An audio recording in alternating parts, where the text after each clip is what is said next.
جرانتيتا ولا كارانتيكا كما يعيطوا لها الناس الغرب محبوبة الجزائريين. جيتكم بهذه الوصفة بثلاثة مكونات فقط، وصفة المطاعم، الوصفة الأصلية للجرانتيتا. نتمنى أنكم تجربوها تنجحوا فيها، بزاف بنينه. ما نطولش بزاف عليكم، بقاو معايا حتى نهايه الفيديو. السلام عليكم. اليوم راح نحضر معكم جرانديتا بطريقه سهله ناجحه وبزاف بنينه.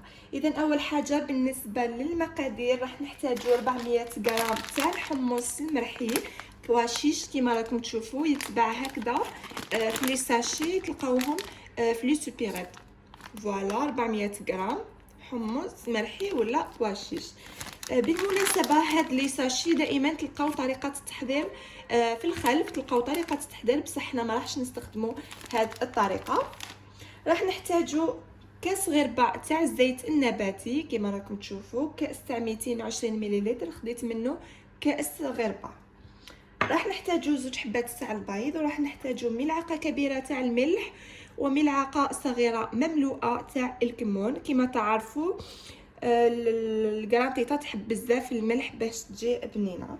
اذا راح ننتقل لطريقه التحضير. حطها هذه على الجهه. اذا راح نجيب الريسيبيون تاعي ولا عندكم باسينه صغيره، راح نحل الباكي تاع الحمص تاعي، راح نصب كامل هذه الكميه 400 غرام.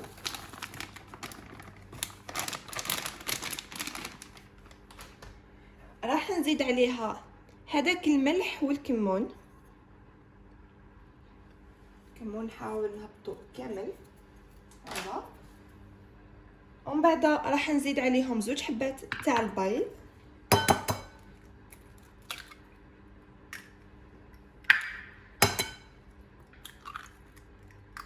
اذا هنا كما راكم تشوفوا كامل المكونات راح نديروهم مع بعض. راح نزيدوا هذاك الزيت،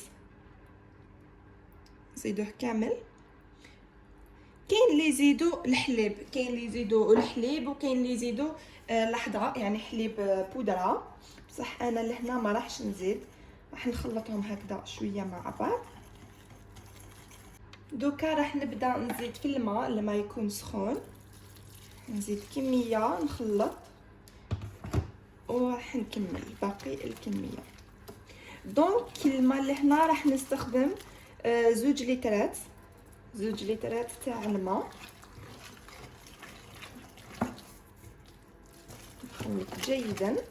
كما راكم تشوفوا كي زدت الماء سخون، شوفوا كيفاش هذيك الحميصه تشربوا رابيدمون.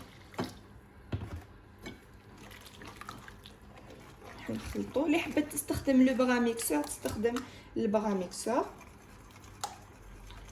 فوالا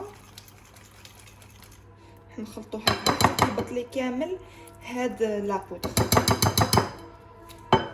راح نحي هذه اللي بقات لي لاصقه هكذا شويه داخل الفوي، خاطر الفوي تاعي هنا الفوي تاعي رقيق. شوفوا كي تدخل حاجه ما راهيش رايحه تخرج.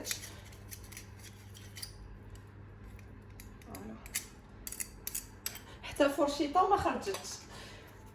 نكمل نخلط. كما قلت لكم انا لهنا استخدمت الماء ما سخون كما راكم تشوفوا. شوفوا الفوا راهو يخرج منه. نزيد نخلط باش نزيد نكمل كامل هذوك 2 لترات. فوالا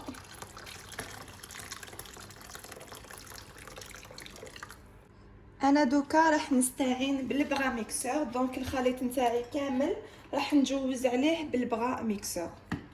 الخليط نتاعي بعد ما خليته ريح شويه، شوفوا خليته حوالي 4 ساعة 10 دقائق قد ما تقدروا. خلوه ما ياخذ لكمش بزاف الوقت بارابور كي ديروا الماء يكون بارد. كي ديروا الماء يكون بارد الخليط نتاعكم تخلوه مينيموم ساعه.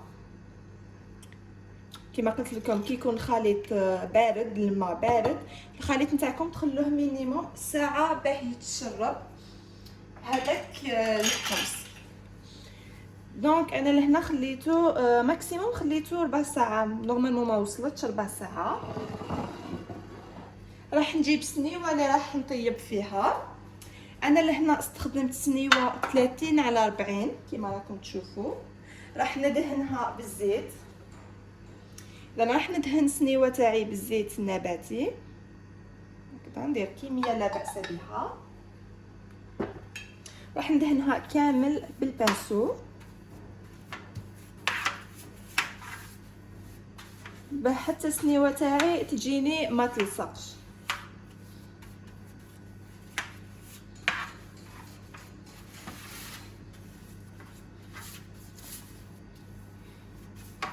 فوالا دهنوها كامل هكا. اللي حبت دير سنيوه صغير على هذه تدير نصف الكميه، يعني دير 200 غرام تاع الحميصه ودير لتر تاع الماء ومعاه حدا بيض. فوالا اذا راح نفرغ الخليط نتاعي كامل في سنيوه هكذا. فوالا كرانتيطه تاعي راح تجيني سوا. نزيد نهبط هذا اللي بقى لي هكا شويه تاع لي زيتيس. فوالا شوفوا الكرانديطه تاعي ما جاتنيش هابطه بزاف وما جاتنيش عاليه بزاف، جاتني نورمال. اذا راح ندخلها للفور يكون مسخن مسبقا على 200 درجه. خليته حوالي نص ساعه الفور شاعل على 200. راح ندخلها ونقصلها ل 180، نخليها حوالي 10 دقائق طيب من التحت. من بعد نطفي لها من التحت نشعلها 10 دقائق تتحمر من الفوق ونحيها.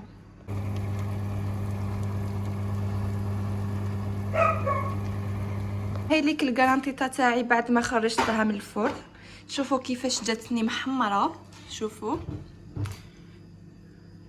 فوالا شوفوا كيفاش تحمرت بعد ما شعلت لها الفور من الفوق. شوفوا كيفاش جاتني محمره، جاتني بزاف شابه. فوالا اذا في الاخر واش نقول لكم، نتمنى تكون عجبتكم الوصفه، ولاول مره يشاهد القناه نتاعي ما عليه الا يضغط على زر الاشتراك وتفعيل الجرس ليصله كل جديد. نتذوق الساندويتش نتاعنا. بسم الله.